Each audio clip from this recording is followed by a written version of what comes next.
Disclaimer: this video is for educational purposes only and focuses on the concepts that are needed for the civil services examination.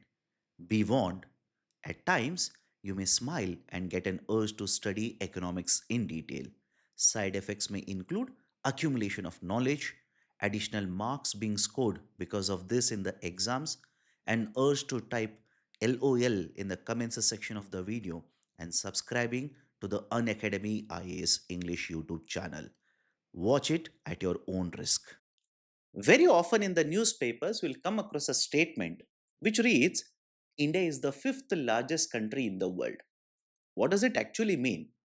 It simply means if you arrange the gross domestic product or GDP of the countries around the world, India's rank will be fifth.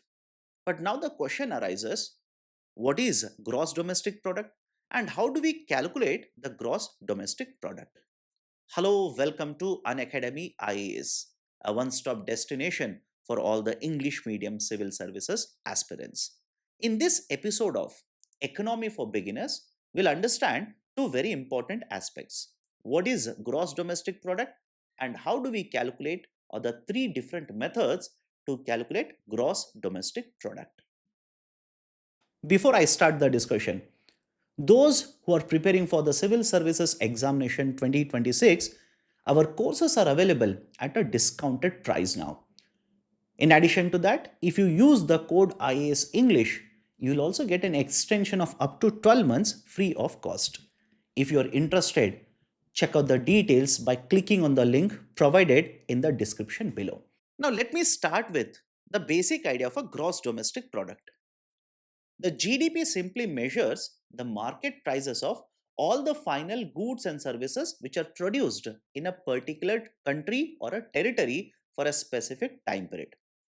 For example, let's say in the context of India, very often they will quote the data that India's GDP is worth $4 trillion or $4.2 trillion, etc. But what does it actually mean? If you put together all the final goods and services which are produced in India, the market price is, let's say, $4 trillion. But how do we measure this? There are three different ways to measure.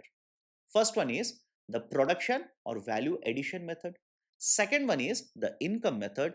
Third one is the expenditure method. Let's understand each one of them one after the other. Let me start with the first one, production or value addition method. Now, before you understand the GDP calculation using this method, I want to explain two important terminologies. One is a final good, second one is the intermediary good. This is an example of a final good and this is an example of an intermediary good. Essentially, intermediary goods are those which are purchased not for the purpose of consumption but for value addition, converted into something else and sold in the market. So to manufacture this particular product, I will use the raw material potato and convert that into chips and sell it in the market. Now, whenever you calculate GDP, always remember you take into consideration the final good, not an intermediary good. The reason being, if you count the price of the final good as well as intermediary good, you will end up counting the potato twice. And that is the precise reason only the final goods are counted in the calculation of GDP.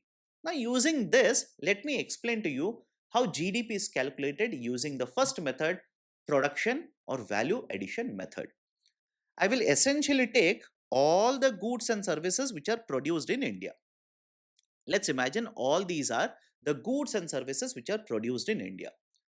Get the sum total of the market prices of all of them, and from this particular number, subtract the value of intermediary goods. And if you take out the value of intermediary goods, you will be left out with the market price of all the final goods and services which are produced in India. And that, my dear, is how GDP is calculated using production method.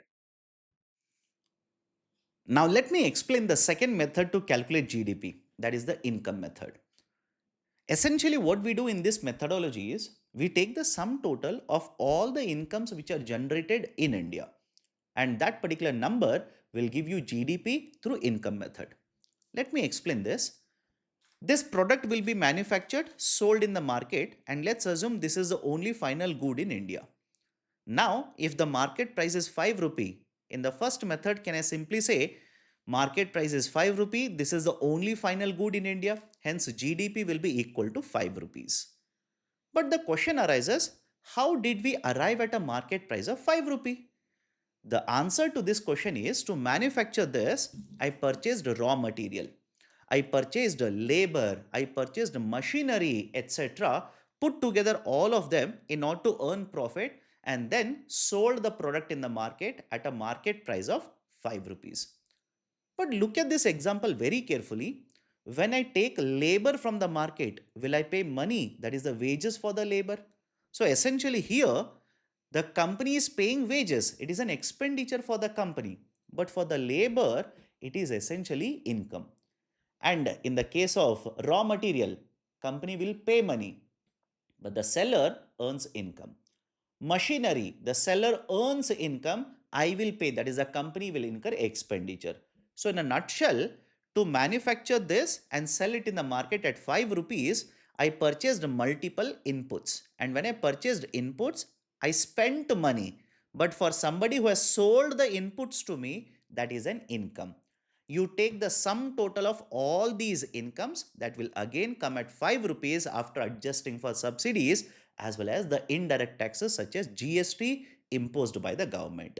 So there you go. When you calculate GDP through factor method, or let's say the factor income method, essentially what you're doing is you're taking the sum total of all the incomes which are generated in India, which is again coming equal to the same number that was derived under the first method to calculate GDP through production method. Now let me discuss the third methodology to calculate GDP, that is the expenditure method. In the expenditure method, what we generally do is we take the market prices of all the final goods and services which are consumed by the government, household, as well as the firms or the companies.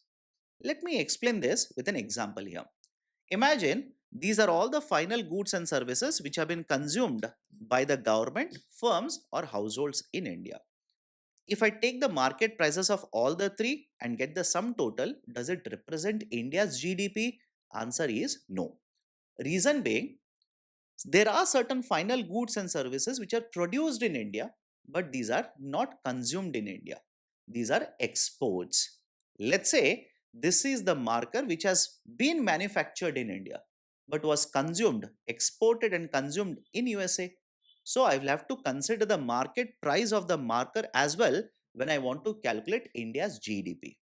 But there is one more correction here. What if I say this is a Tesla car that is essentially manufactured outside India in USA? By the virtue of being manufactured in USA, should you count the market price of this in India's GDP? Answer is no. So what I'll do, from the sum total of the market prices of all the goods and services which are there here, I will subtract the value of imports. So there you go now. You have calculated the market prices of all the final goods and services which are produced in India. So this is how the GDP is calculated under the expenditure method. So these are the three different methods to calculate GDP. That is one, the production method, second one is the income method, and the third one is the expenditure method. If you like this video, do hit the like button. If you are yet to subscribe to our YouTube channel, kindly do it right now. Thank you. Have a great day.